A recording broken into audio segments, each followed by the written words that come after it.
بسم الله الرحمن الرحيم ألف لام ميم ذلك الكتاب لا ريب فيه هدى للمتقين الذين يؤمنون بالغيب ويقيمون الصلاة ومما رزقناهم ينفقون والذين يؤمنون بما أنزل إليك وما أنزل من قبلك وبالآخرة هم يوقنون أولئك على هدى من ربهم وأولئك هم المفلحون إن الذين كفروا سواء عليهم أنذرتهم أم لم تنذرهم لا يؤمنون ختم الله على قلوبهم وعلى سمعهم وعلى أبصارهم غشاوة ولهم عذاب عظيم ومن الناس من يقول آمنا بالله وباليوم الآخر وما هم بمؤمنين يخادعون الله والذين آمنوا وما يخادعون إلا أنفسهم وما يشعرون في قلوبهم مرض فزادهم الله مرضا ولهم عذاب أليم بما كانوا يكذبون وإذا قيل لهم لا تفسدوا في الأرض قالوا إنما نحن مصلحون ألا إنهم هم المفسدون ولكن لا يشعرون وإذا قيل لهم آمنوا كما آمن الناس قالوا أنؤمن كما آمن السفهاء ألا إنهم هم السفهاء ولكن لا يعلمون وإذا لقوا الذين آمنوا قالوا آمنا وإذا خلوا إلى شياطينهم قالوا إنا معكم إنما نحن مستهزئون الله يستهزئ بهم ويمدهم في طغيانهم يعمهون أولئك الذين اشتروا الضلالة بالهدى فما ربحت تجارتهم وما كانوا مهتدين مثلهم كمثل الذي استوقد نارا فلما أضاءت ما حوله ذهب الله بنورهم وتركهم في ظلمات لا يبصرون صم بكم عمي فهم لا يرجعون أو كصيب من السماء فيه ظلمات ورعد وبرق يجعلون أصابعهم في آذانهم من الصواعق حذر الموت والله محيط بالكافرين يكاد البرق يخطف أبصارهم كلما أضاء لهم مشوا فيه وإذا أظلم عليهم قاموا ولو شاء الله لذهب بسمعهم وأبصارهم إن الله على كل شيء قدير يا أيها الناس اعبدوا ربكم الذي خلقكم والذين من قبلكم لعلكم تتقون الذي جعل لكم الأرض فراشا والسماء بناء وأنزل من السماء ماء فأخرج به من الثمرات رزقا لكم فلا تجعلوا لله أندادا وأنتم تعلمون وإن كنتم في ريب مما نزلنا على عبدنا فاتوا بسورة من مثله وادعوا شهداءكم من دون الله إن كنتم صادقين فإن لم تفعلوا ولن تفعلوا فاتقوا النار التي وقودها الناس والحجارة أعدت للكافرين وبشر الذين آمنوا وعملوا الصالحات أن لهم جنات تجري من تحتها الأنهار كلما رزقوا منها من ثمرة رزقا قالوا هذا الذي رزقنا من قبل وأتوا به متشابها ولهم فيها أزواج مطهرة وهم فيها خالدون إن الله لا يستحيي أن يضرب مثلا ما بعوضة فما فوقها فأما الذين آمنوا فيعلمون أنه الحق من ربهم وأما الذين كفروا فيقولون ماذا أراد الله بهذا مثلا يضل به كثيرا ويهدي به كثيرا وما يضل به إلا الفاسقين الذين ينقضون عهد الله من بعد ميثاقه ويقطعون ما أمر الله به أن يوصل ويفسدون في الأرض أولئك هم الخاسرون كيف تكفرون بالله وكنتم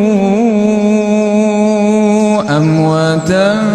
فأحياكم ثم يميتكم ثم يحييكم ثم إليه ترجعون هو الذي خلق لكم ما في الأرض جميعا ثم استوى إلى السماء فسواهن 7 سماوات وهو بكل شيء عليم وإذ قال ربك للملائكة إني جاعل في الأرض خليفة قالوا أتجعل فيها من يفسد فيها ويسفك الدماء ونحن نسبح بحمدك ونقدس لك قال إني أعلم ما لا تعلمون وعلم آدم الأسماء كلها ثم عرضهم على الملائكة الملائكة فقال أنبئوني بأسماء هؤلاء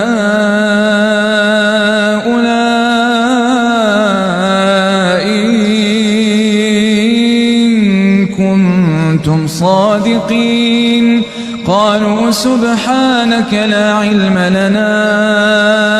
إلا ما علمتنا إنك أنت العليم الحكيم. قال يا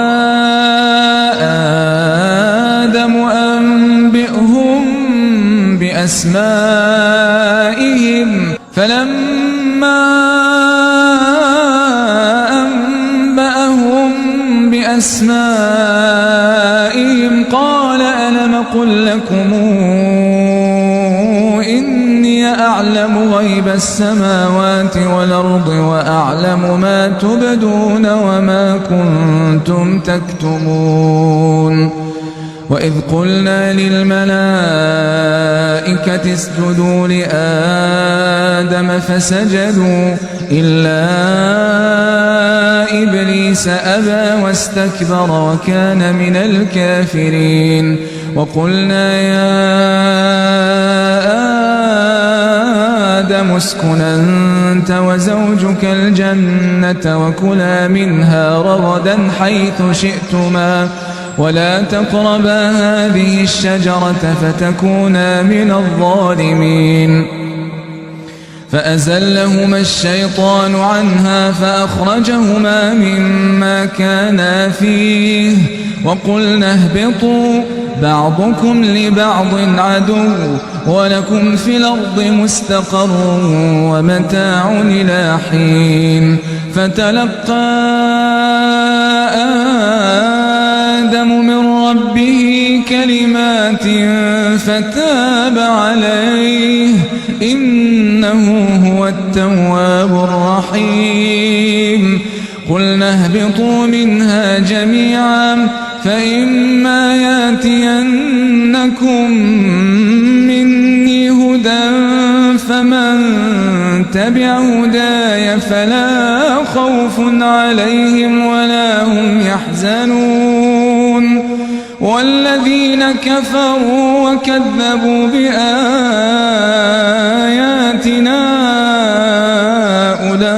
أولئك أصحاب النار هم فيها خالدون. يا بني إسرائيل اذكروا نعمتي التي أنعمت عليكم وأوفوا بعهدي أوف بعهدكم وإياي فارهبون. وآمنوا بما أنزلت مصدقا لما معكم ولا تكونوا أول كافر به ولا تشتروا بآياتي ثمنا قليلا وإياي فاتقون.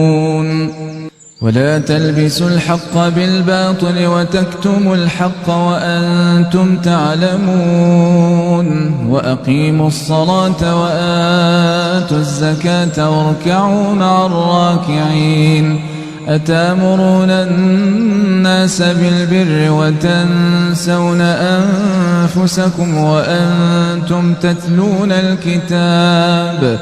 أفلا تعقلون.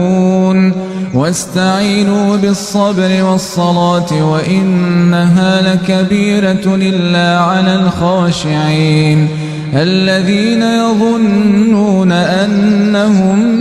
ملاقو ربهم وأنهم إليه راجعون. يا بني إسرائيل اذكروا نعمتي التي أنعمت عليكم وأني فضلتكم على العالمين. واتقوا يوما لا تجزي نفس عن نفس شيئا ولا يقبل منها شفاعة ولا يؤخذ منها عدل ولا هم ينصرون. وإذ نجيناكم من آل فرعون يسومونكم سوء العذاب يذبحون أبناءكم ويستحيون نساءكم وفي ذلكم بلاء من ربكم عظيم. وإذ فرقنا بكم البحر فأنجيناكم وأغرقنا آل فرعون وأنتم تنظرون. وإذ واعدنا موسى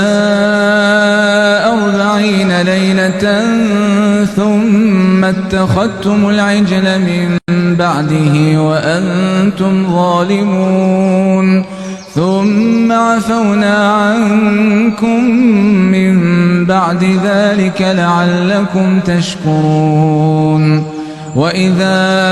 آتينا موسى الكتاب والفرقان لعلكم تهتدون. وإذ قال موسى لقومه يا قوم إنكم ظلمتم أنفسكم باتخاذكم العجل فتوبوا إلى بارئكم فاقتلوا أنفسكم ذلكم خير لكم عند بارئكم فتاب عليكم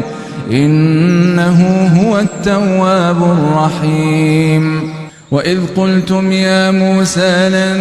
نؤمن لك حتى نرى الله جهرة فأخذتكم الصاعقة وأنتم تنظرون ثم بعثناكم من بعد موتكم لعلكم تشكرون. وظللنا عليكم الغمام وأنزلنا عليكم المن والسلوى كلوا من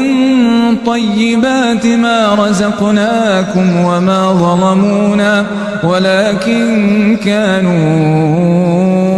أنفسهم يظلمون. وإذ قلنا ادخلوا هذه القرية فكلوا منها حيث شئتم رغدا وادخلوا الباب سجدا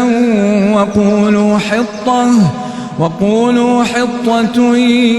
يغفر لكم خطاياكم وسنزيد المحسنين. فبدل الذين ظلموا قولا غير الذي قيل لهم فأنزلنا على الذين ظلموا رجزا من السماء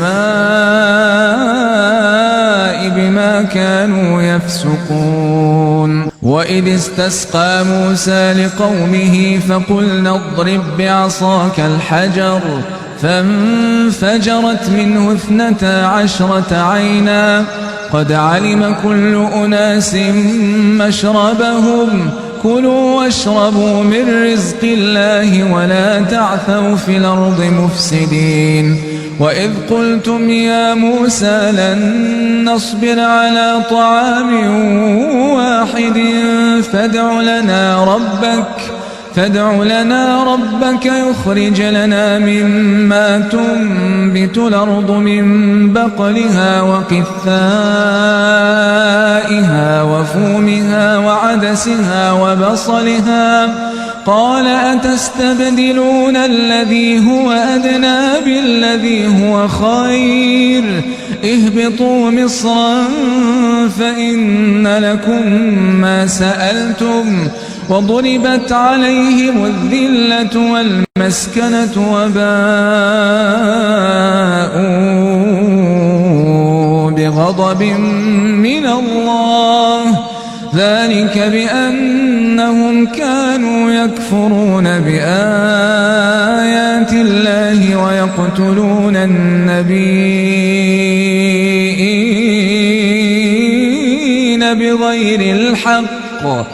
ذلك بما عصوا وكانوا يعتدون إن الذين آمنوا والذين هادوا والنصارى والصابين من آمن بالله واليوم الآخر وعمل صالحا فلهم أجرهم عند ربهم ولا خوف عليهم ولا هم يحزنون وإذا أخذنا ميثاقكم ورفعنا فوقكم الطور خذوا ما آتيناكم بقوة واذكروا ما فيه لعلكم تتقون ثم توليتم من بعد ذلك فلولا فضل الله عليكم ورحمته لكنتم من الخاسرين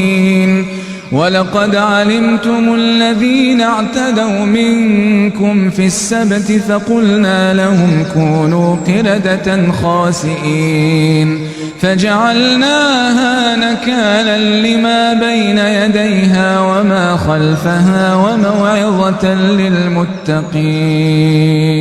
وإذ قال موسى لقومه إن الله يأمركم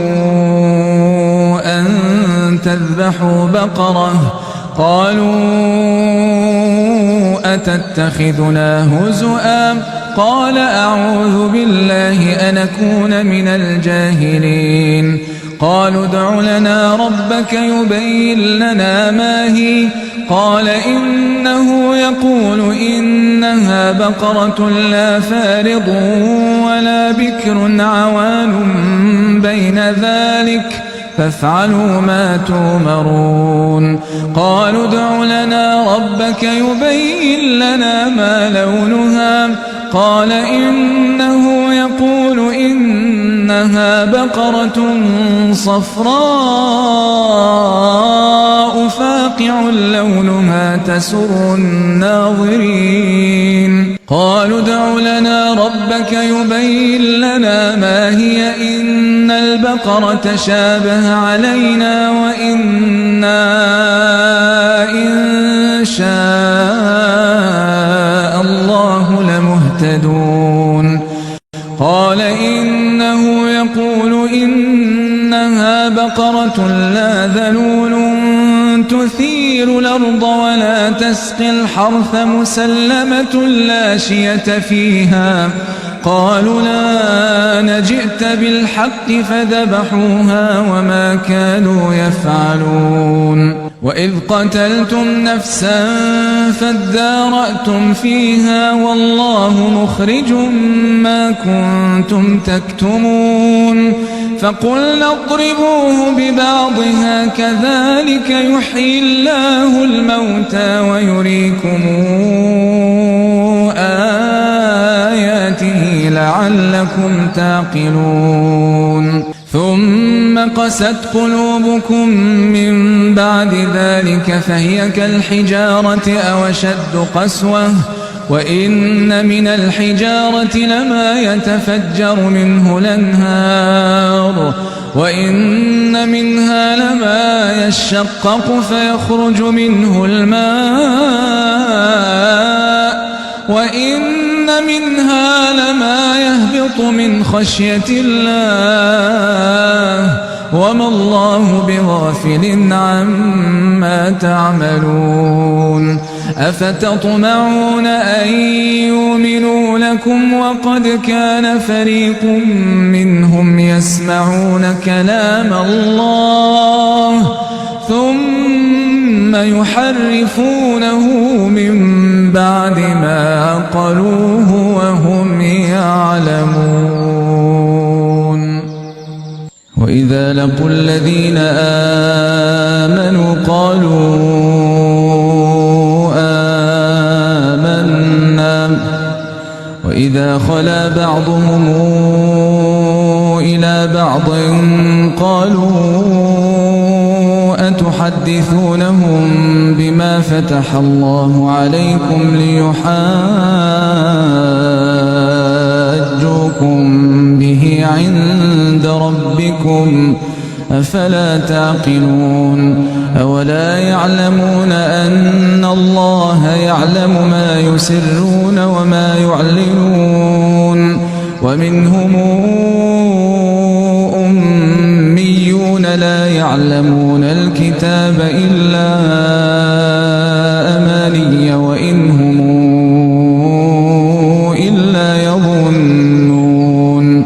فويل للذين يكتبون الكتاب بأيديهم ثم يقولون هذا من عند الله ليشتروا به ثمنا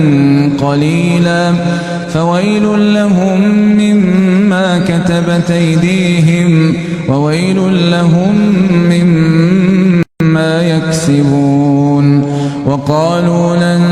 تمسنا النار إلا أياما معدودة قل اتخذتم عند الله عهدا فلن يخلف الله عهده أم تقولون على الله ما لا تعلمون بلى من كسب سيئة وأحاطت به خطيئاته فأولئك أصحاب النار هم فيها خالدون والذين آمنوا وعملوا الصالحات أولئك أصحاب الجنة هم فيها خالدون وإذا أخذنا ميثاق بني إسرائيل لا تعبدون إلا الله وبالوالدين إحسانا وذي القربى واليتامى والمساكين وقولوا للناس حسنا وأقيموا الصلاة وآتوا الزكاة ثم توليتم إلا قليلا منكم وأنتم معرضون وإذا أخذنا ميثاقكم لا تسفكون دماءكم ولا تخرجون أنفسكم من دياركم ثم أقررتم وأنتم تشهدون ثم أنتم هؤلاء تقتلون أنفسكم وتخرجون فريقا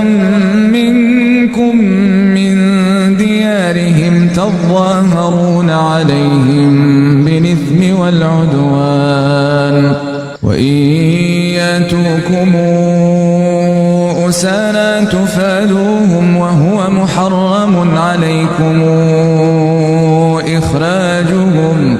أفتؤمنون ببعض الكتاب وتكفرون ببعض فما جزاء من يفعل ذلك منكم إلا خزي في الحياة الدنيا ويوم القيامة يردون إلى أشد العذاب وما الله بغافل عما يعملون أولئك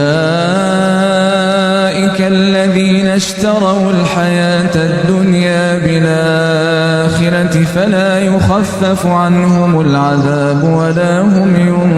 ينصرون ولقد آتينا موسى الكتاب وقفينا من بعده بالرسل وآتينا عيسى ابن مريم البينات وأيدناه بروح القدس أفكلما جاءكم رسول بما لا تهوى أنفسكم استكبرتم ففريقا كذبتم وفريقا تقتلون وقالوا قلوبنا غلف بل لعنهم الله بكفرهم فقليلا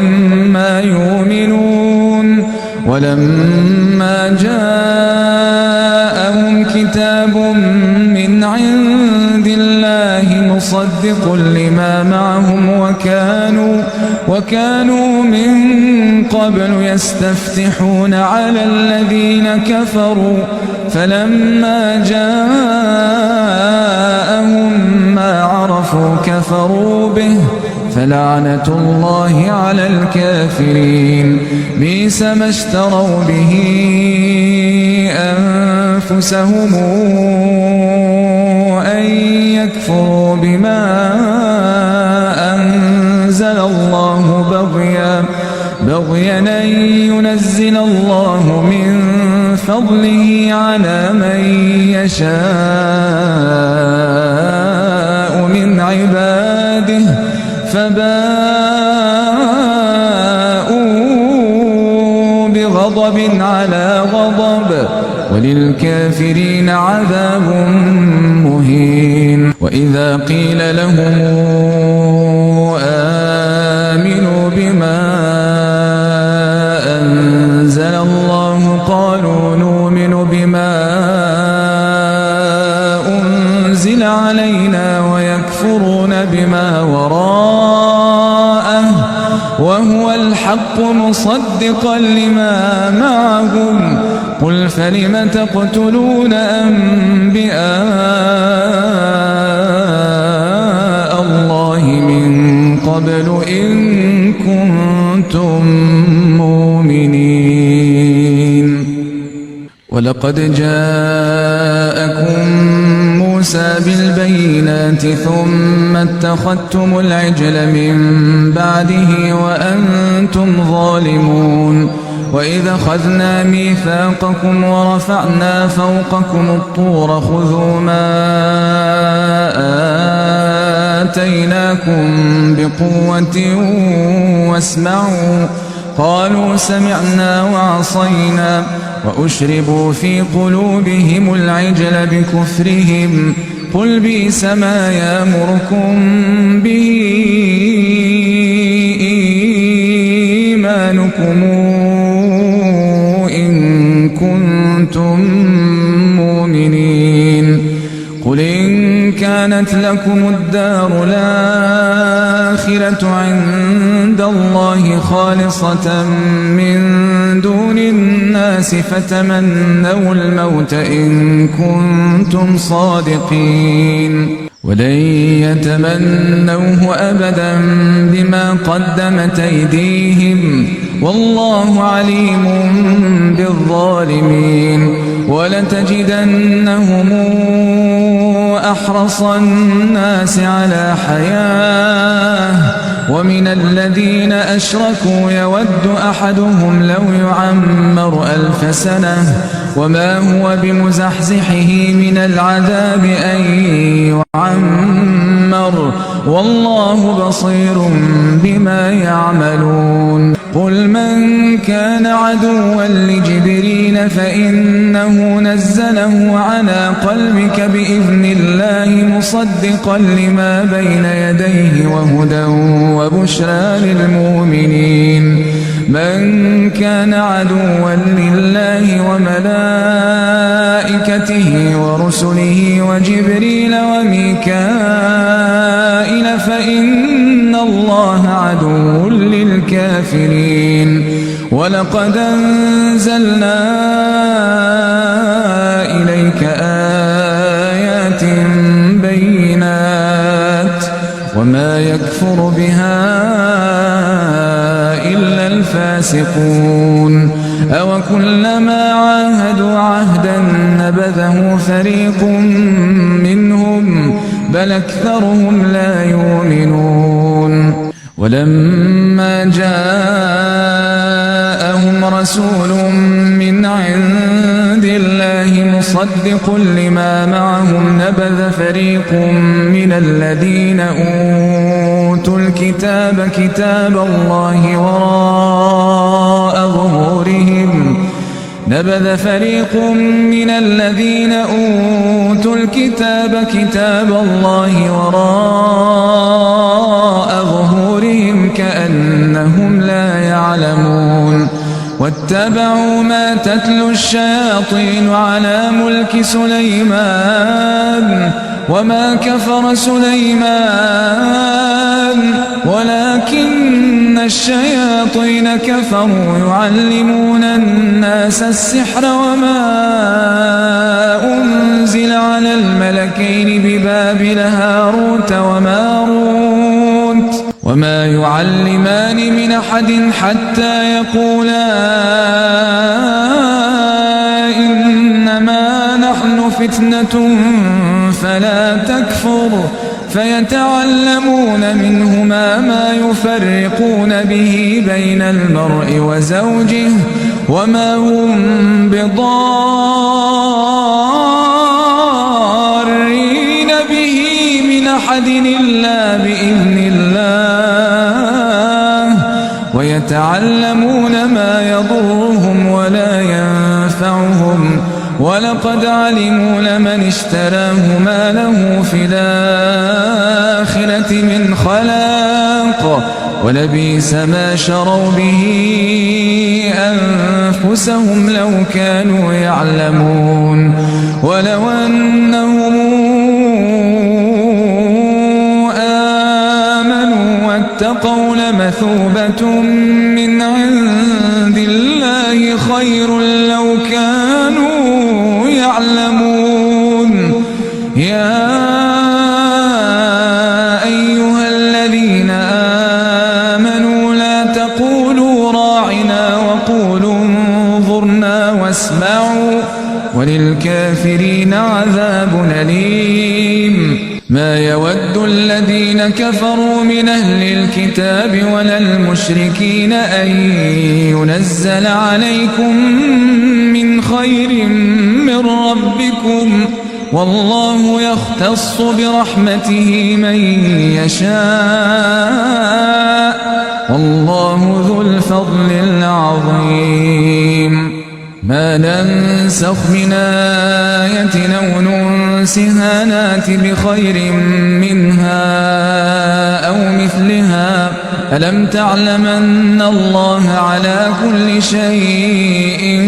قدير ألم تعلم أن الله له ملك السماوات والأرض وما لكم من دون الله من ولي ولا نصير أم تريدون أن تسألوا رسولكم كما سئل موسى من قبل ومن يتبدل الكفر بالإيمان فقد ضل سواء السبيل ود كثير من أهل الكتاب لو يردونكم من بعد إيمانكم كفارا حسدا من عند أنفسهم من بعد ما تبين لهم الحق فاعفوا واصفحوا حتى ياتي الله بأمره إن الله على كل شيء قدير وأقيموا الصلاة وآتوا الزكاة وما تقدموا لأنفسكم من خير تجدوه عند الله إن الله بما تعملون بصير وقالوا لن يدخل الجنة إلا من كان هودا أو نصارى تلك أمانيهم قل هاتوا برهانكم إن كنتم صادقين بلى من أسلم وجهه لله وهو محسن فله أجره عند ربه ولا خوف عليهم ولا هم يحزنون وقالت اليهود ليست النصارى على شيء وقالت النصارى ليست اليهود على شيء وهم يتلون الكتاب كذلك قال الذين لا يعلمون مثل قولهم فالله يحكم بينهم يوم القيامة فيما كانوا فيه يختلفون ومن أظلم ممن منع مساجد الله أن يذكر فيها اسمه وسعى في خرابها أولئك ما كان لهم أن يدخلوها إلا خائفين لهم في الدنيا خزي ولهم في الآخرة عذاب عظيم ولله المشرق والمغرب فأينما تولوا فثم وجه الله إن الله واسع عليم وقالوا اتخذ الله ولدا سبحانه بل له ما في السماوات والأرض كل له قانتون بديع السماوات والأرض وإذا قضى أمرا فإنما يقول له كن فيكون وقال الذين لا يعلمون لولا يكلمنا الله أو تأتينا آية كذلك قال الذين من قبلهم مثل قولهم تشابهت قلوبهم قد بينا الآيات لقوم يوقنون إنا أرسلناك بالحق بشيرا ونذيرا ولا تسأل عن أصحاب الجحيم ولن ترضى عنك اليهود ولا النصارى حتى تتبع ملتهم قل إن هدى الله هو الهدى ولئن اتبعت أهواءهم بعد الذي جاءك من العلم ما لك من الله من ولي ولا نصير الذين آتيناهم الكتاب يتلونه حق تلاوته أولئك يؤمنون به ومن يكفر به فأولئك هم الخاسرون يا بني إسرائيل اذكروا نعمتي التي أنعمت عليكم وأني فضلتكم على العالمين واتقوا يوما لا تجزي نفس عن نفس شيئا ولا يقبل منها عدل ولا تنفعها شفاعة ولا هم ينصرون وإذ ابتلى إبراهيم ربه بكلمات فأتمهن قال إني جاعلك للناس إماما قال ومن ذريتي قال لا ينال عهدي الظالمين وإذ جعلنا البيت مثابة للناس وأمنا واتخذوا من مقام إبراهيم مصلى وعهدنا إلى إبراهيم وإسماعيل أن طهرا بيتي للطائفين والعاكفين والركع السجود وإذ قال إبراهيم رب اجعل هذا بلدنا آمنا وارزق أهله من الثمرات من آمن منهم بالله واليوم الآخر قال ومن كفر فأمتعه قليلا ثم أضطره إلى عذاب النار وبئس المصير وإذ يرفع إبراهيم القواعد من البيت وإسماعيل ربنا تقبل منا إنك أنت السميع العليم ربنا واجعلنا مسلمين لك ومن ذريتنا أمة مسلمة لك وأرنا مناسكنا وتب علينا إنك أنت التواب الرحيم ربنا وابعث فيهم رسولا منهم يتلو عليهم آياتك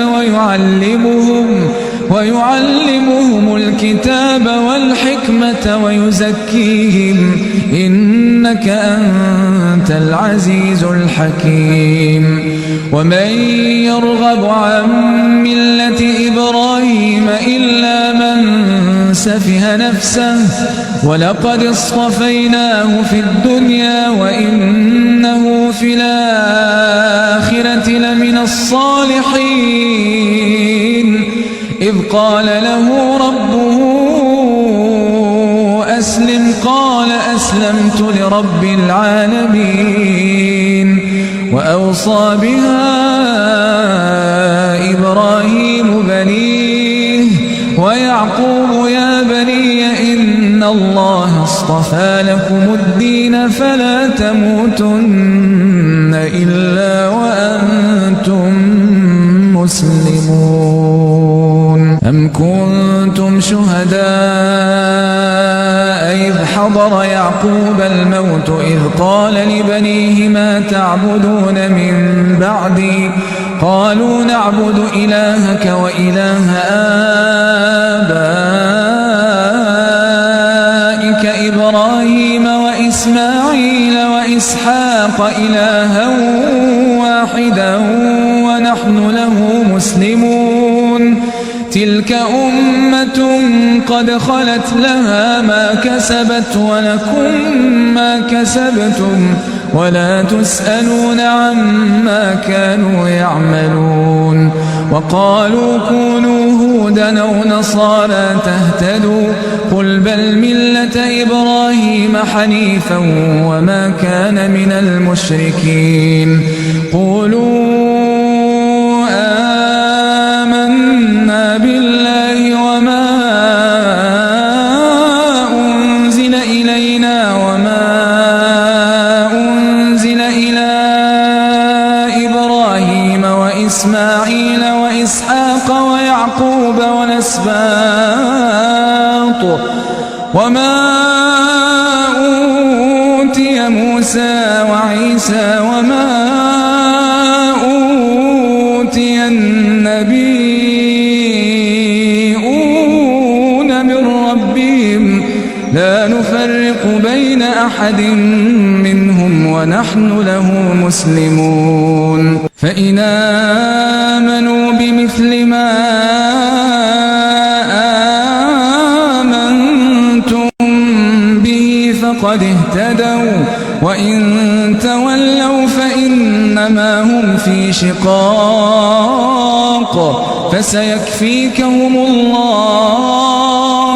فسيكفيكهم الله وهو السميع العليم صبغة الله ومن أحسن من الله صبغة ونحن له عابدون قل تحاجوننا في الله وهو ربنا وربكم ولنا أعمالنا ولكم أعمالكم ونحن له مخلصون أم يقولون إن إبراهيم وإسماعيل وإسحاق ويعقوب والأسباط كانوا هودا أو نصارى قل أنتم أعلم أم الله ومن أظلم ممن كتم شهادة عنده من الله وما الله بغافل عما تعملون تلك أمة قد خلت لها ما كسبت ولكم ما كسبتم ولا تسألون عما كانوا يعملون سيقول السفهاء من الناس ما ولاهم عن قبلتهم التي كانوا عليها قل لله المشرق والمغرب يهدي من يشاء إلى صراط مستقيم وكذلك جعلناكم أمة وسطا لتكونوا شهداء على الناس ويكون الرسول عليكم شهيدا وما جعلنا القبلة التي كنت عليها إلا لنعلم من يتبع الرسول ممن ينقلب على عقبيه وإن كانت لكبيرة إلا على الذين هدى الله وما كان الله ليضيع إيمانكم إن الله بالناس لرؤوف رحيم قد نرى تقلب وجهك في السماء فلنولينك قبلة ترضاها فول وجهك شطر المسجد الحرام وحيث ما كنتم فولوا وجوهكم شطره وإن الذين أوتوا الكتاب ليعلمون أنه الحق من ربهم وما الله بغافل عما يعملون ولئن أتيت الذين أوتوا الكتاب بكل آية ما تبعوا قبلتك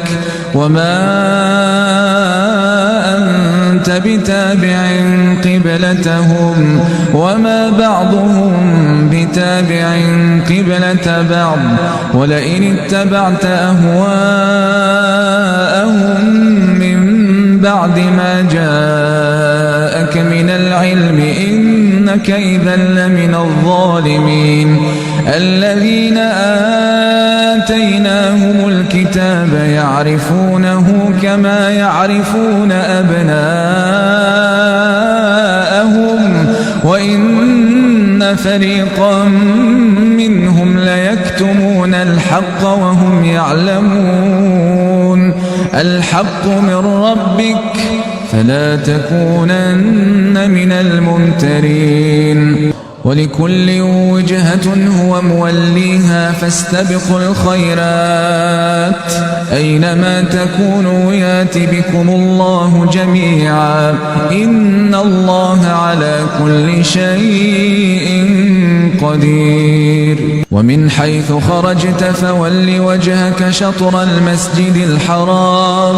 وإنه للحق من ربك وما الله بغافل عما تعملون ومن حيث خرجت فول وجهك شطر المسجد الحرام وحيث ما كنتم فولوا وجوهكم شطره لئلا يكون للناس عليكم حجة إلا الذين ظلموا منهم فلا تخشوهم واخشوني ولأتم نعمتي عليكم ولعلكم تهتدون كما أرسلنا فيكم رسولا منكم يتلو عليكم آياتنا ويزكيكم ويعلمكم الكتاب والحكمة ويعلمكم ما لم تكونوا تعلمون فاذكروني أذكركم واشكروا لي ولا تكفرون يا أيها الذين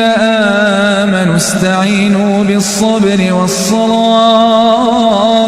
إن الله مع الصابرين ولا تقولوا لمن يقتل في سبيل الله أموات بل أحياء ولكن لا تشعرون ولنبلونكم بشيء من الخوف والجوع ونقص من الأموال والأنفس والثمرات وبشر الصابرين الذين إذا أصابتهم مصيبة قالوا إنا لله وإنا إليه راجعون أولئك عليهم صلوات من ربهم ورحمة وأولئك هم المهتدون إن الصفا والمروة من شعائر الله فمن حج البيت أو اعتمر فلا جناح عليه أن يطوف بهما ومن تطوع خيرا فإن الله شاكر عليم إن الذين يكتمون ما أنزلنا من البينات والهدى من بعد ما بيناه للناس في الكتاب أولئك يلعنهم الله ويلعنهم اللاعنون إلا الذين تابوا وأصلحوا وبينوا فأولئك أتوب عليهم وأنا التواب الرحيم إن الذين كفروا وماتوا وهم كفار أولئك عليهم لعنة الله والملائكة والناس أجمعين خالدين فيها لا يخفف عنهم العذاب ولا هم ينظرون وإلهكم إله واحد لا إله إلا هو الرحمن الرحيم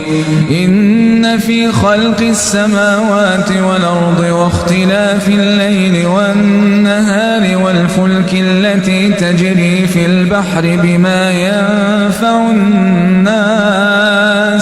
وما أنزل الله من السماء من ماء فأحيا به الأرض بعد موتها وبث فيها من كل دابة وتصريف الرياح والسحاب المسخر بين السماء والأرض لآيات لقوم يعقلون ومن الناس من يتخذ من دون الله أندادا يحبونهم كحب الله والذين آمنوا أشد حبا لله ولو ترى الذين ظلموا إذ يرون العذاب أن القوة لله جميعا وأن الله شديد العذاب إذ تبرأ الذين اتبعوا من الذين اتبعوا ورأوا العذاب وتقطعت بهم الأسباب وقال الذين اتبعوا لو أن لنا كرة فنتبرأ منهم كما تبرأوا منا كذلك يريهم الله أعمالهم حسرات عليهم وما هم بخارجين من النار يا أيها الناس كلوا مما في الأرض حلالا طيبا ولا تتبعوا خطوات الشيطان إنه لكم عدو مبين إنما إنما يأمركم بالسوء والفحشاء وأن تقولوا على الله ما لا تعلمون وإذا قيل لهم اتبعوا ما أنزل الله قالوا بل نتبع ما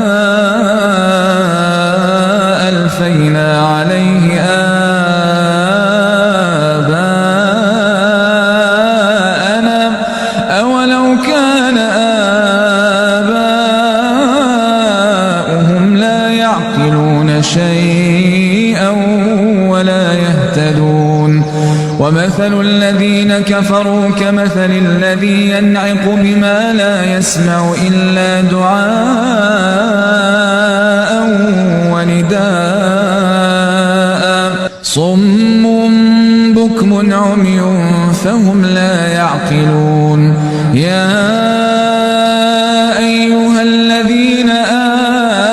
آمنوا كلوا من طيبات ما رزقناكم واشكروا لله إن كنتم إياه تعبدون إنما حرم عليكم الميتة والدم ولحم الخنزير وما أهل به لغير الله فمن اضطر غير باغ ولا عاد فلا إثم عليه إن الله غفور رحيم إن الذين يكتمون ما أنزل الله من الكتاب ويشترون به ثمنا قليلا أولئك ما يأكلون في بطونهم إلا النار ولا يكلمهم الله يوم القيامة ولا يزكيهم ولهم عذاب أليم أولئك الذين اشتروا الضلالة بالهدى والعذاب بالمغفرة فما أصبرهم على النار ذلك بأن الله نزل الكتاب بالحق وإن الذين اختلفوا في الكتاب لفي شقاق بعيد ليس البر أن تولوا وجوهكم قبل المشرق والمغرب ولكن البر من آمن بالله واليوم الآخر والملائكة والكتاب والنبيين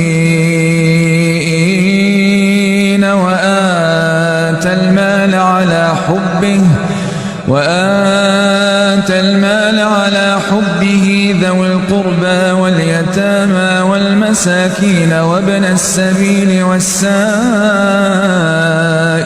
وفي الرقاب وأقام الصلاة وآتى الزكاة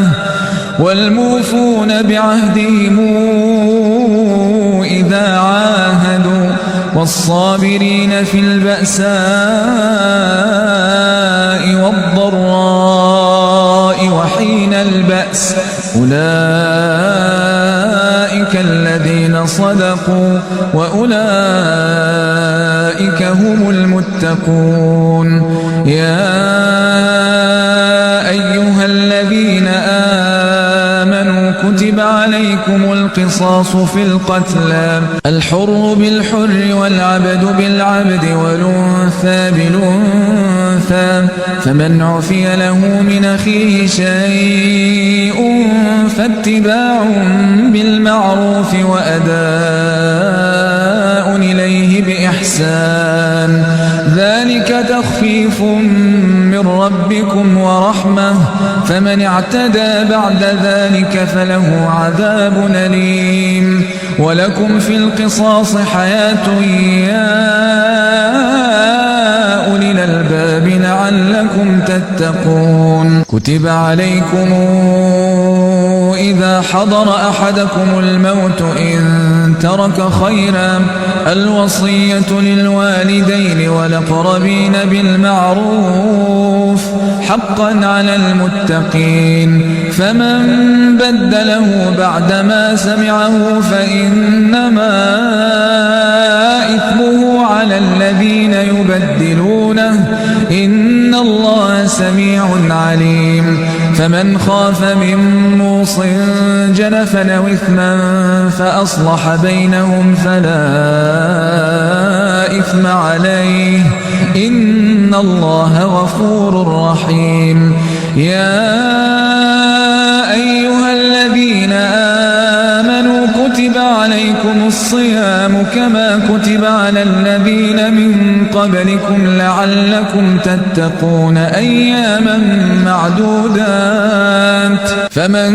كان منكم مريضا أو على سفر فعدة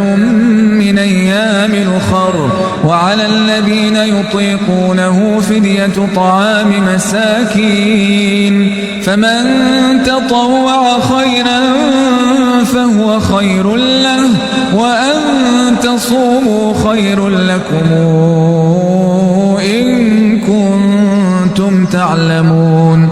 شهر رمضان الذي أنزل فيه القرآن هدى للناس وبينات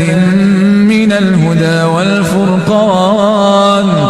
فمن شهد منكم الشهر فليصمه ومن كان مريضا أو على سفر فعدة من أيام أخر يريد الله بكم اليسر ولا يريد بكم العسر ولتكملوا العدة ولتكبروا الله على ما هداكم ولعلكم تشكرون وإذا سألك عبادي عني فإني قريب أجيب دعوة الداعي إذا دعان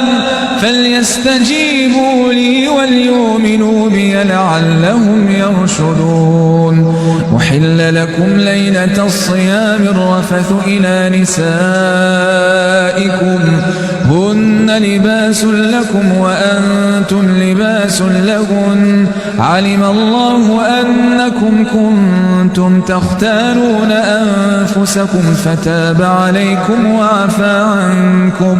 فلا نباشروهن وابتغوا ما كتب الله لكم وكلوا واشربوا حتى يتبين لكم الخيط الأبيض من الخيط الأسود من الفجر ثم أتموا الصيام إلى الليل ولا تباشروهن وأنتم عاكفون في المساجد تلك حدود الله فلا تقربوها كذلك يبين الله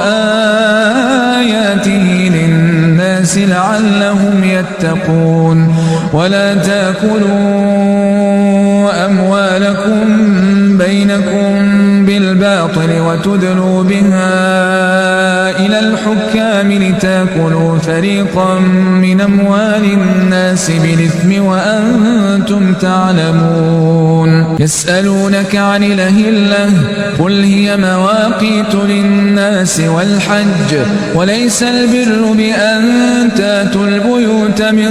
ظهورها ولكن البر من اتقى واتوا البيوت من أبوابها واتقوا الله لعلكم تفلحون وقاتلوا في سبيل الله الذين يقاتلونكم ولا تعتدوا إن الله لا يحب المعتدين واقتلوهم حيث ثقفتموهم وأخرجوهم من حيث أخرجوكم والفتنة أشد من القتل ولا تقاتلوهم عند المسجد الحرام حتى يقاتلوكم فيه فإن قاتلوكم فاقتلوهم كذلك جزاء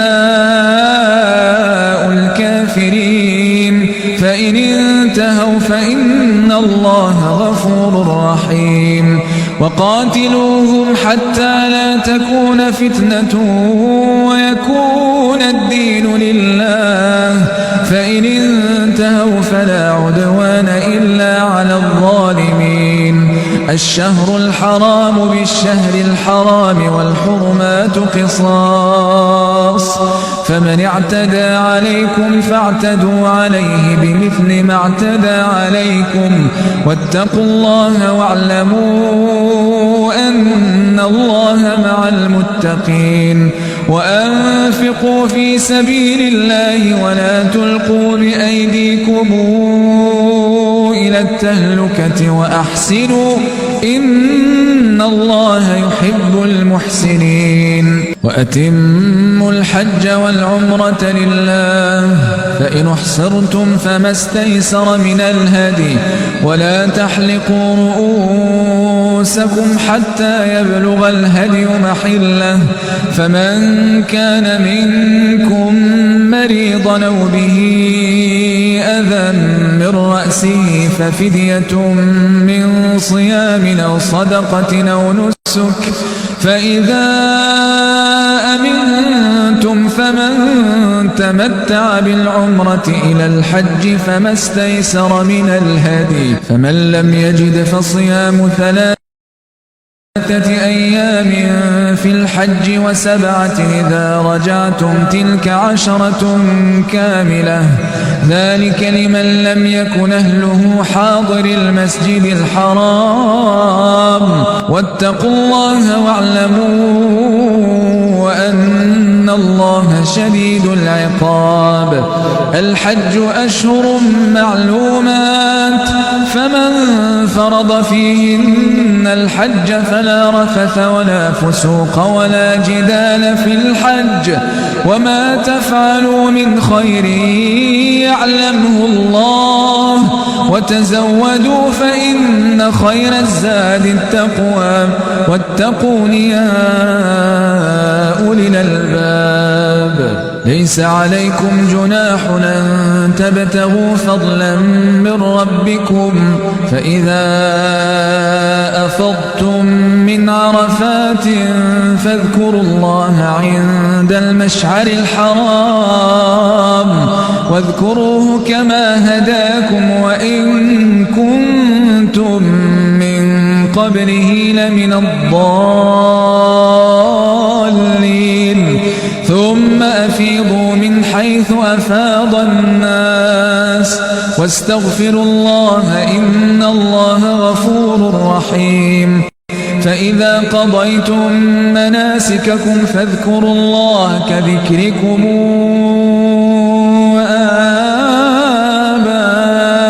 آباءكم أو أشد ذكرا فمن الناس من يقول ربنا آتنا في الدنيا وما له في الآخرة من خلاق ومنهم من يقول ربنا آتنا في الدنيا حسنة وفي الآخرة حسنة وقنا عذاب النار أولئك لهم نصيب مما كسبوا والله سريع الحساب واذكروا الله في أيام معدودات فمن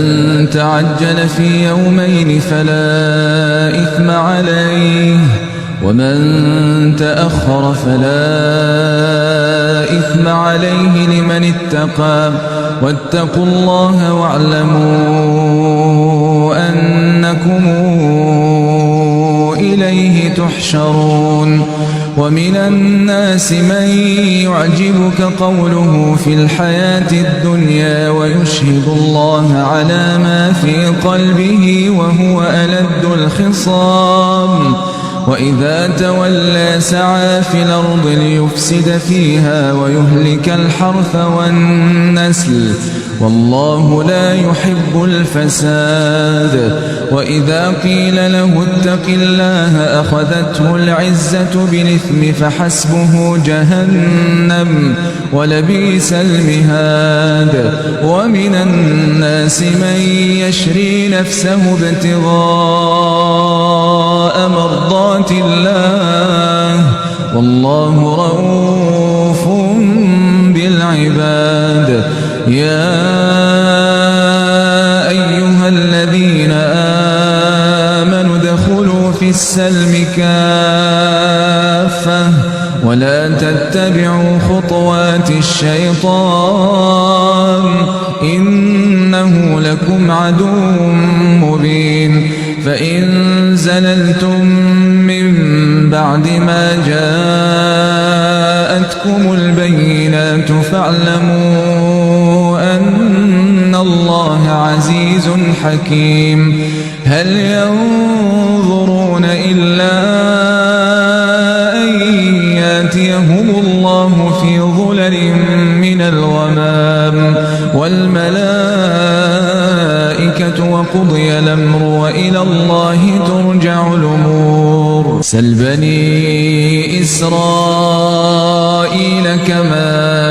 آتيناهم من آية بينة ومن يبدل نعمة الله من بعد ما جاءته فإن الله شديد العقاب زين للذين كفروا الحياة الدنيا ويسخرون من الذين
آمنوا والذين اتقوا فوقهم يوم القيامة والله يرزق من يشاء بغير حساب كان الناس أمة واحدة فبعث الله النبيين مبشرين ومنذرين وأنزل معهم الكتاب بالحق ليحكم بين الناس فيما اختلفوا فيه وما اختلف فيه إلا الذين أوتوه من بعد ما جاءتهم البينات بغيا بينهم فهدى الله الذين آمنوا لما اختلفوا فيه من الحق بإذنه والله يهدي من يشاء إلى صراط مستقيم. أم حسبتم أن تدخلوا الجنة ولما ياتكم مثل الذين خلوا من قبلكم مستهم البأساء والضراء وزلزلوا حتى يقول الرسول والذين آمنوا معه متى نصر الله ألا إن نصر الله قريب. يسألونك ماذا ينفقون قل ما أنفقتم من خير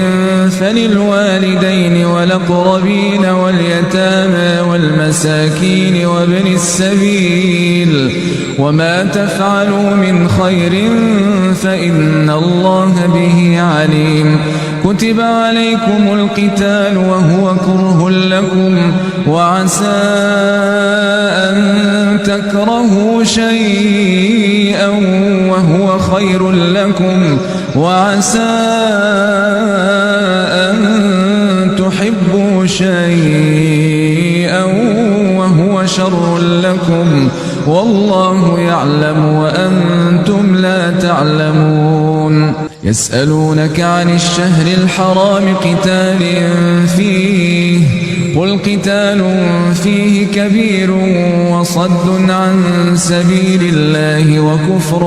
به والمسجد الحرام وإخراج أهله منه أكبر عند الله والفتنة أكبر من القتل ولا يزالون يقاتلونكم حتى يردوكم عن دينكم إن استطاعوا ومن يرتد منكم عن دينه فيمت وهو كافر فأولئك حبطت أعمالهم في الدنيا والآخرة وأولئك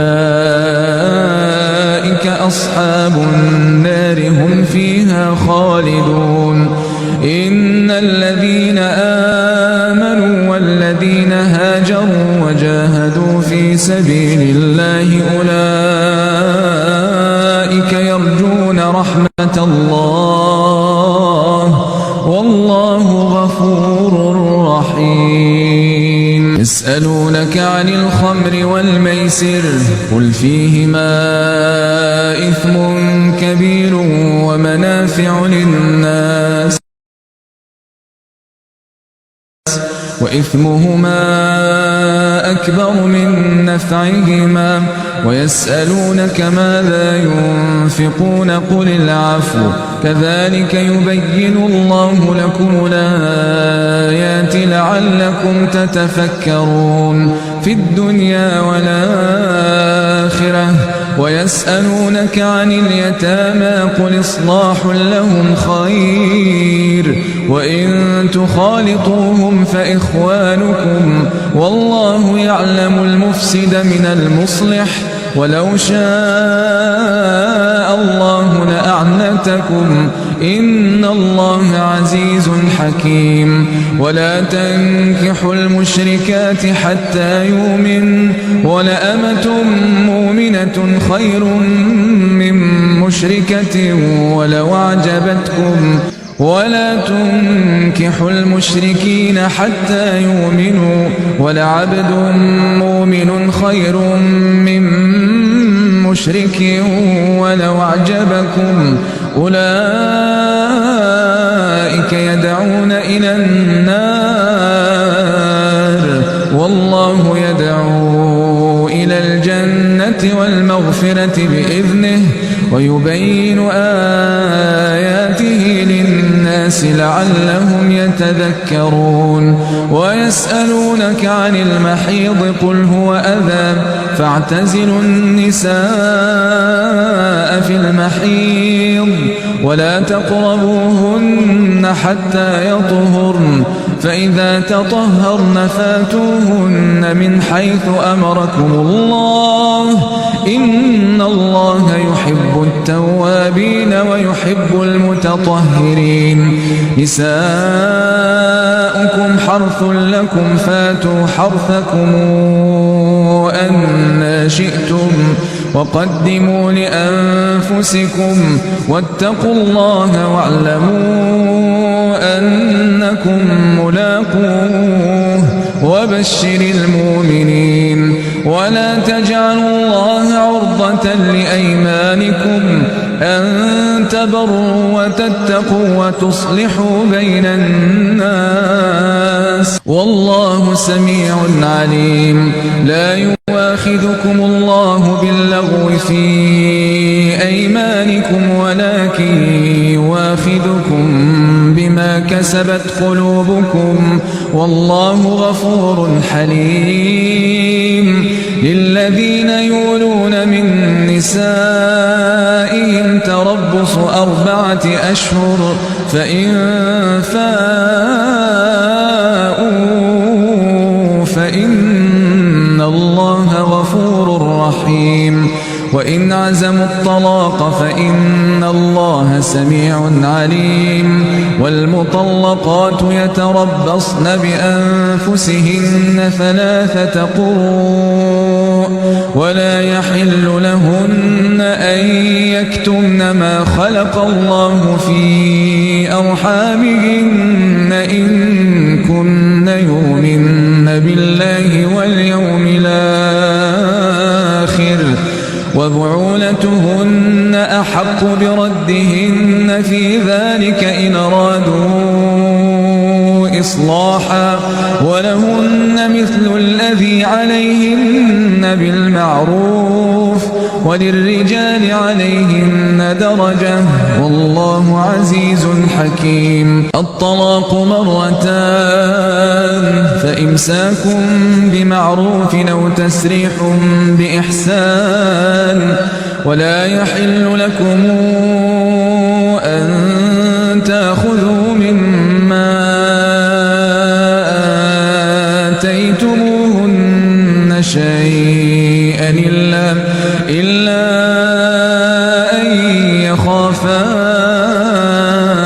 ألا يقيما حدود الله فإن خفتموا ألا يقيما حدود الله فلا جناح عليهما فيما افتدت به تلك حدود الله فلا تعتدوها ومن يتعد حدود الله فأولئك هم الظالمون فإن طلقها فلا تحل له من بعد حتى تنكح زوجا غيره فإن طلقها فلا جناح عليهما أن يتراجعا إن ظنا أن يقيما حدود الله وتلك حدود الله يبينها لقوم يعلمون وإذا طلقتم النساء فبلغن أجلهن فأمسكوهن بمعروف أو سرحوهن بمعروف ولا تمسكوهن ضرارا لتعتدوا ومن يفعل ذلك فقد ظلم نفسه ولا تتخذوا آيات الله هزؤا واذكروا نعمة الله عليكم وما أنزل عليكم من الكتاب والحكمة يعظكم به واتقوا الله واعلموا أن الله بكل شيء عليم وإذا طلقتم النساء فبلغن أجلهن فلا تعضلوهن أن ينكحن أزواجهن إذا تراضوا بينهم بالمعروف ذلك يوعظ به من كان منكم يؤمن بالله واليوم الآخر ذلكم أزكى لكم وأطهر والله يعلم وأنتم لا تعلمون. والوالدات يرضعن أولادهن حولين كاملين لمن أراد أن يتم الرضاعة وعلى المولود له رزقهن وكسوتهن بالمعروف لا تكلف نفس إلا وسعها لا تضار والدة بولدها ولا مولود له بولده وعلى الوارث مثل ذلك فإن أرادا فصالا عن تراض منهما وتشاور فلا جناح عليهما وإن أردتم أن تسترضعوا أولادكم فلا جناح عليكم إذا سلمتم ما آتيتم بالمعروف واتقوا الله واعلموا أن الله بما تعملون بصير. والذين يتوفون منكم ويذرون أزواجا يتربصن بأنفسهن 4 أشهر وعشرا فإذا بلغن أجلهن فلا جناح عليكم فيما فعلن في أنفسهن بالمعروف والله بما تعملون خبير. ولا جناح عليكم فيما عرضتم به من خطبة النساء وأكننتم في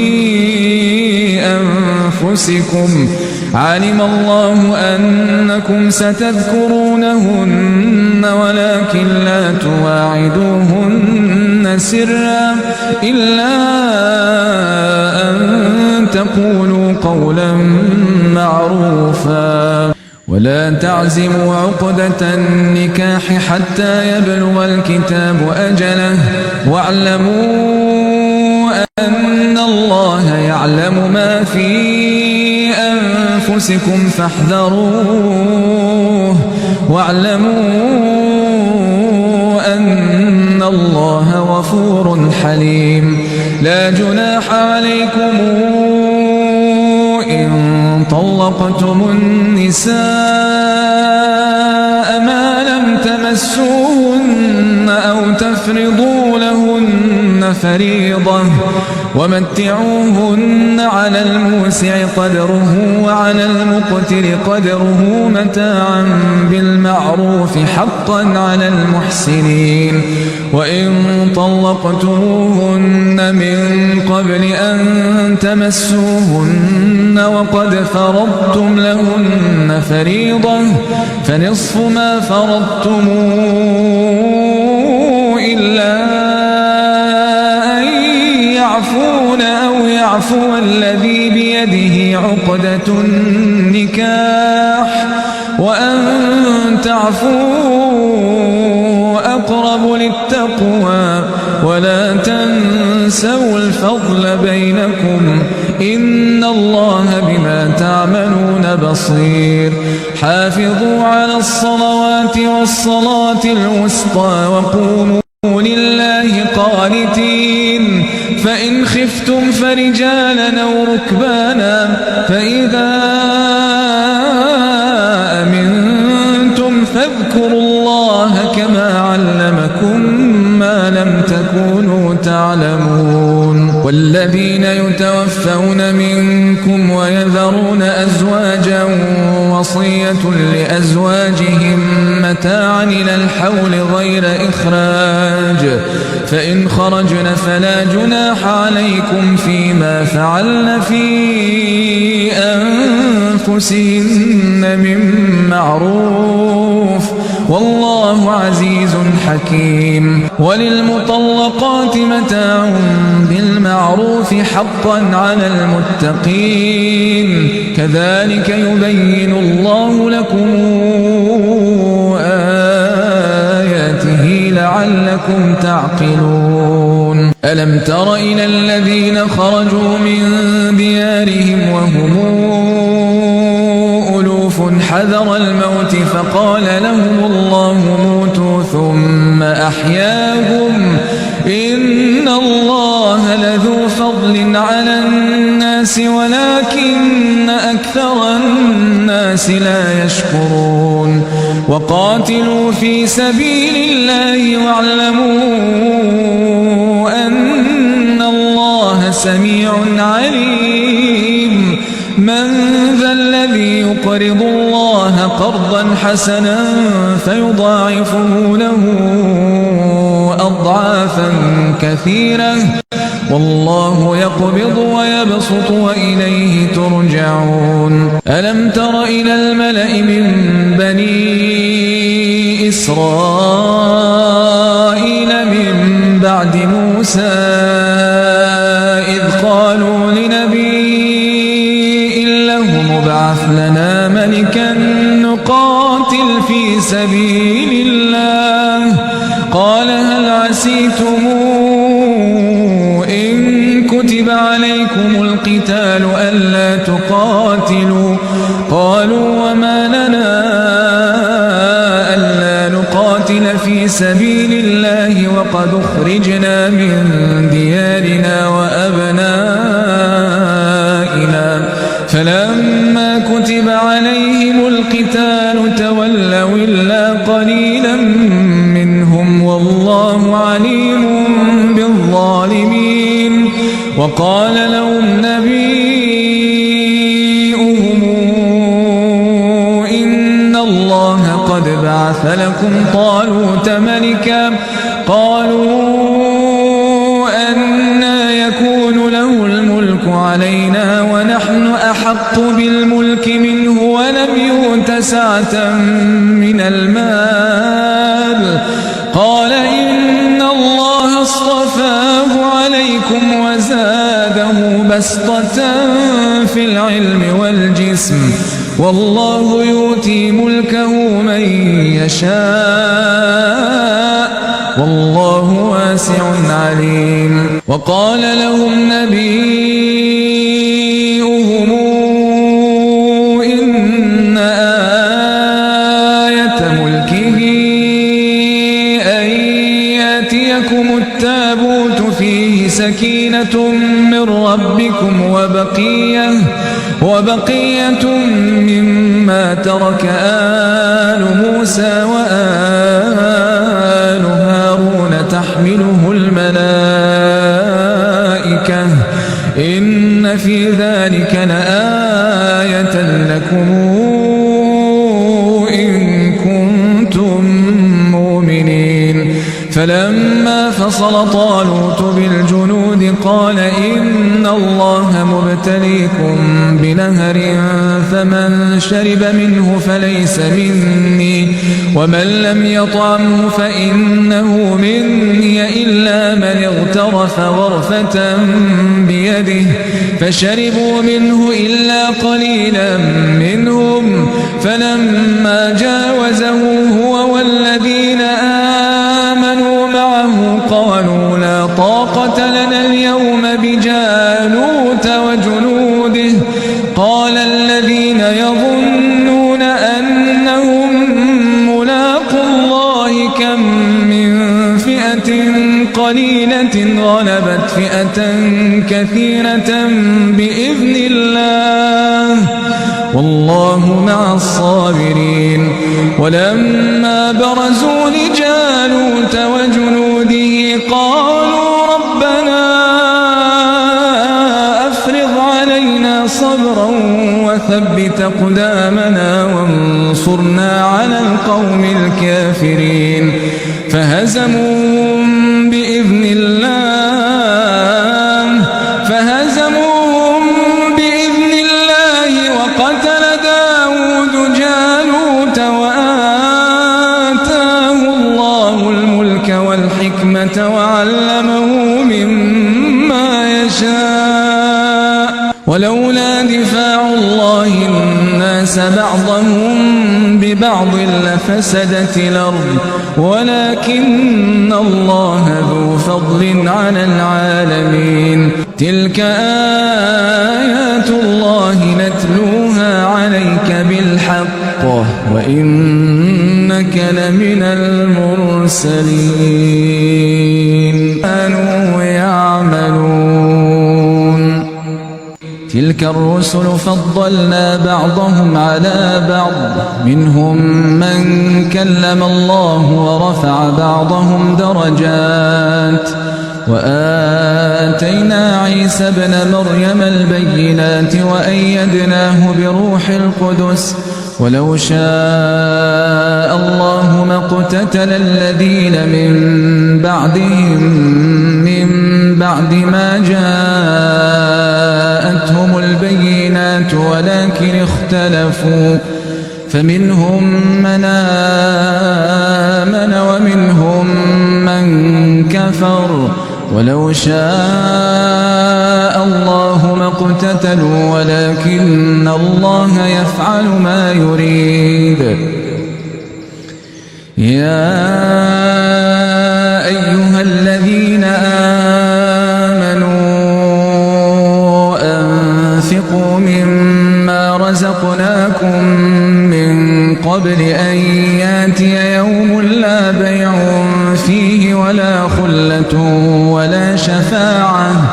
والكافرون هم الظالمون الله لا إله إلا هو الحي القيوم لا تأخذه سنة ولا نوم له ما في السماء الله لا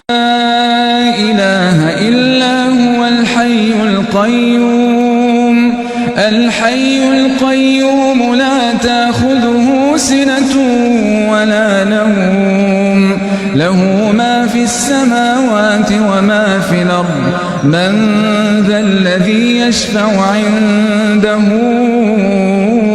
إلا بإذنه يعلم ما بين أيديهم وما خلفهم ولا يحيطون بشيء من علمه إلا بما شاء وسع كرسيه السماوات والأرض ولا يؤوده حفظهما وهو العلي العظيم لا إكراه في الدين قد تبين الرشد من الغي فمن يكفر بالطاغوت ويؤمن بالله فقد استمسك بالعروة الوثقى لا انفصام لها والله سميع عليم الله ولي الذين آمنوا يخرجهم من الظلمات إلى النور والذين كفروا أولياؤهم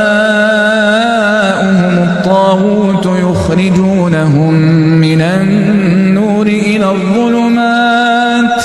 أولئك أصحاب النار هم فيها خالدون ألم تر إلى الذي حاج إبراهيم في ربه أن آتاه الله الملك إذ قال إبراهيم ربي الذي يحيي ويميت قال أنا أحيي وأميت قال إبراهيم فإن الله يأتي بالشمس من المشرق فات بها من المغرب فبهت الذي كفر والله لا يهدي القوم الظالمين أو كالذي مر على قرية وهي خاوية على عروشها قال أنى يحيي هذه الله بعد موتها فأماته عام ثم بعثه قال كم لبثت؟ قال لبثت يوما أو بعض يوم قال بل لبثت 100 عام فانظر إلى طعامك وشرابك لم يتسنه وانظر إلى حمارك ولنجعلك آية للناس وانظر إلى العظام كيف ننشرها ثم نكسوها لحما فلما تبين له قال أعلم أن الله على كل شيء قدير. وإذ قال إبراهيم رب أرني كيف تحيي الموتى قال أولم تؤمن قال بلى ولكن ليطمئن قلبي قال فخذ 4 من الطير فصرهن إليك ثم اجعل على كل جبل منهن جزءا ثم ادعهن ياتينك سعيا واعلم أن الله عزيز حكيم. مثل الذين ينفقون أموالهم في سبيل الله كمثل حبة أنبتت 7 سنابل في كل سنبلة 100 حبة والله يضاعف لمن يشاء والله واسع عليم. الذين ينفقون أموالهم في سبيل الله ثم لا يتبعون ما أنفقوا منا ولا أذى لهم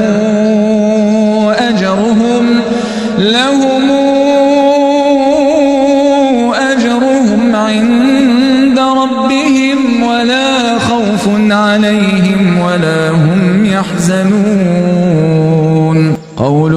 معروف ومغفرة خير من صدقة يتبعها أذى والله غني حليم. يا أيها الذين آمنوا لا تبطلوا صدقاتكم بالمن ولذاك الذي ينفق ماله رئاء الناس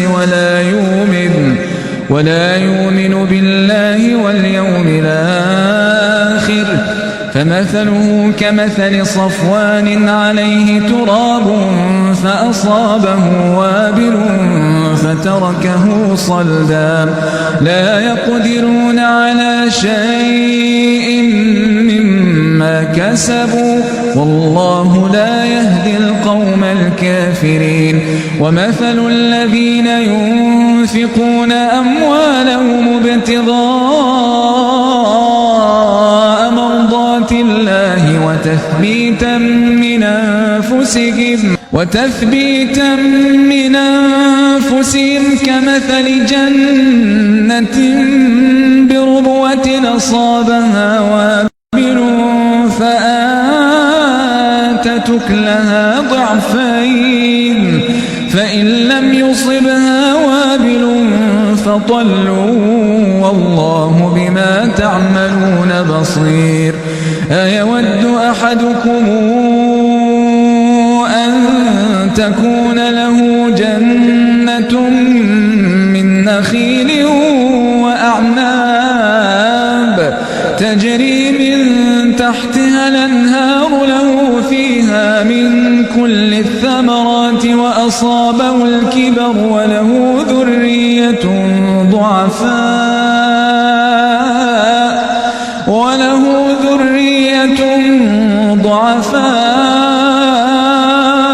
فأصابها إعصار فيه نار فاحترقت كذلك يبين الله لكم الآيات لعلكم تتفكرون. يا أيها الذين آمنوا أنفقوا من طيبات السيئات ما كسبتم ومما أخرجنا لكم من الأرض ولا تيمموا الخبيث منه تنفقون ولستم بآخذيه إلا أن تغمضوا فيه واعلموا أن الله غني حميد. الشيطان يعدكم الفقر ويأمركم بالفحشاء والله يعدكم مغفرة منه وفضلا والله واسع عليم. يؤتي الحكمة من يشاء ومن يؤت الحكمة فقد أوتي خيرا كثيرا وما يذكر إلا أولو الألباب. وما أنفقتم من نفقة أو نذرتم من نذر فإن الله يعلمه وما للظالمين من أنصار. إن تبدوا الصدقات فنعما هي وإن تخفوها وتؤتوها الفقراء فهو خير لكم ونكفر عنكم من سيئاتكم والله بما تعملون خبير. ليس عليك هداهم ولكن الله يهدي من يشاء وما تنفقوا من خير فلأنفسكم وما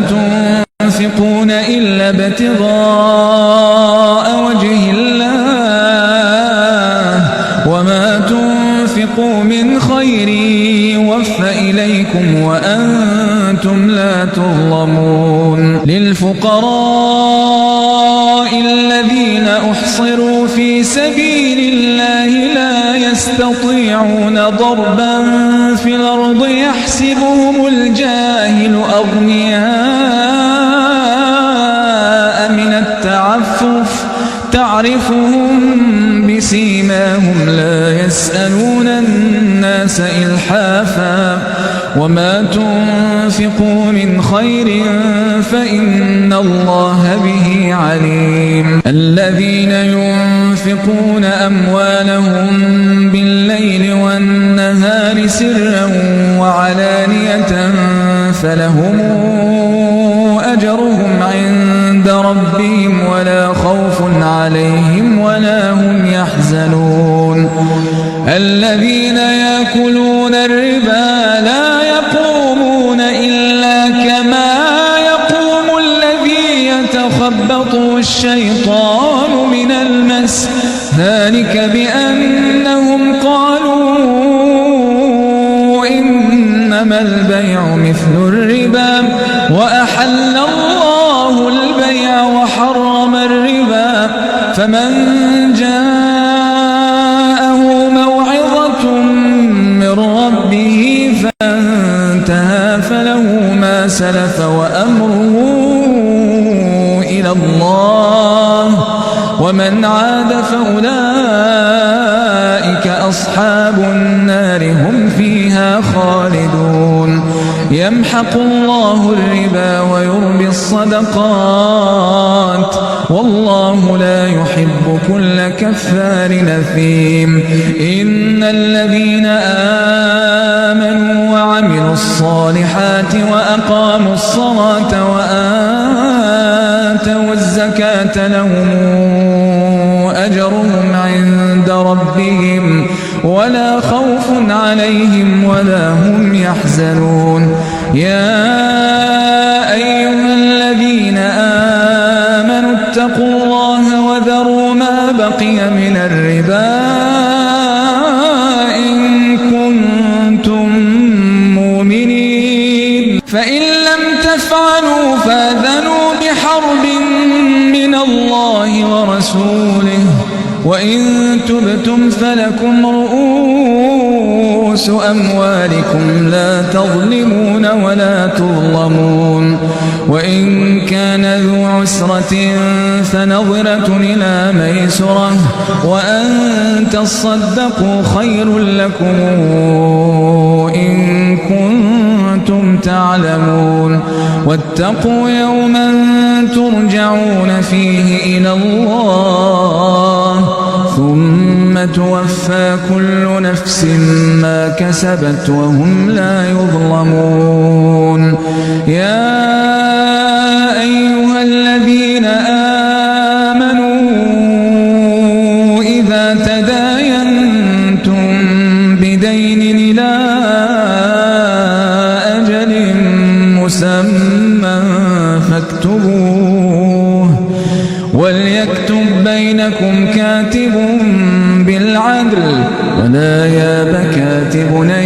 يكتب كما علمه الله فليكتب وليملل الذي عليه الحق وليتق الله ربه ولا يبخس منه شيئا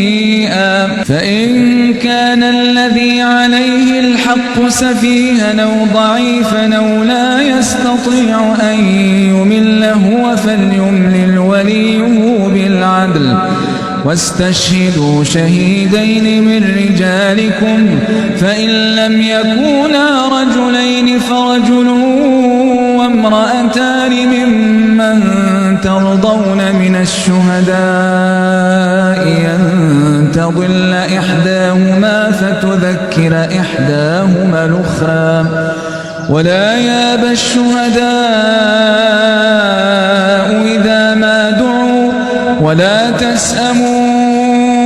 أن تكتبوه صغيرا أو كبيرا إلى أجله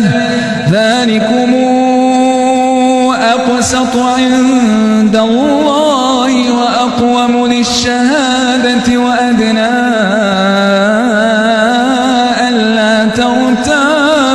وأدنى ألا ترتابوا